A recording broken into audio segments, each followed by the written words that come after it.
ஒரு மேஷம் அப்படிங்கிற ஒரு லக்னத்தை எடுத்துட்டோம்னா, நம்மளை இயக்கக்கூடியது அந்த மேஷ லக்னத்தின் அதிபதி செவ்வாய் தான்.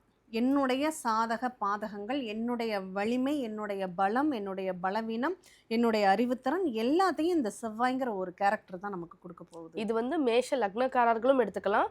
இல்ல மேஷ லக்னம் இப்ப ஏஎல்பில அட்சய நடக்கிறவங்க லக்னமா எடுத்துக்கலாம். போறவங்களும் எடுத்துக்கலாம்.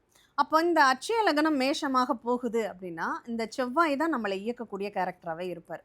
இந்த செவ்வாய்க்குன்னு ஒரு பலம் அங்க அவங்க டிசைன் பண்ணியிருக்காங்க.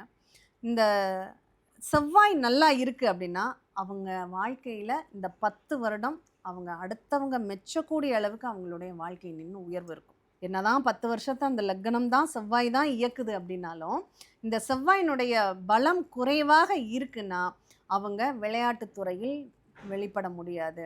அவங்களுடைய உடல் பலவீனம் அடையும். அவங்க சாதனைகள் புரிய முடியாது. இந்த செவ்வாய் ஒரு ஜாதகத்துல 80% இருந்துட்டாருன்னு வச்சுக்கோங்க.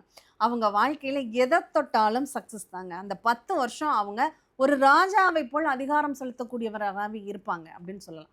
அதுவே அந்த செவ்வாய் ஒரு 20% தான் இருக்காருன்னா, எல்லாத்துக்குமே அவங்க போராடி, போராடி, போராடி, போராடி அவங்க வாழ்க்கையில நெறைய சிக்கல்களை அடைய வேண்டியது இருக்கும். இப்ப மேஷத்திலே வந்து இவங்க இந்த 20% இருக்கிறவங்க வந்து என்ன மாதிரியான ஒரு வழிபாடு செஞ்சா அட்லீஸ்ட் இவங்களால வந்து அடுத்த நிலைக்கு நகர முடியும்? இந்த செவ்வாயினுடைய பலவீனம் இருக்கு அப்படின்னா, அவங்க முருகனை தான் பலமாக பிடிச்சாக வேண்டும்.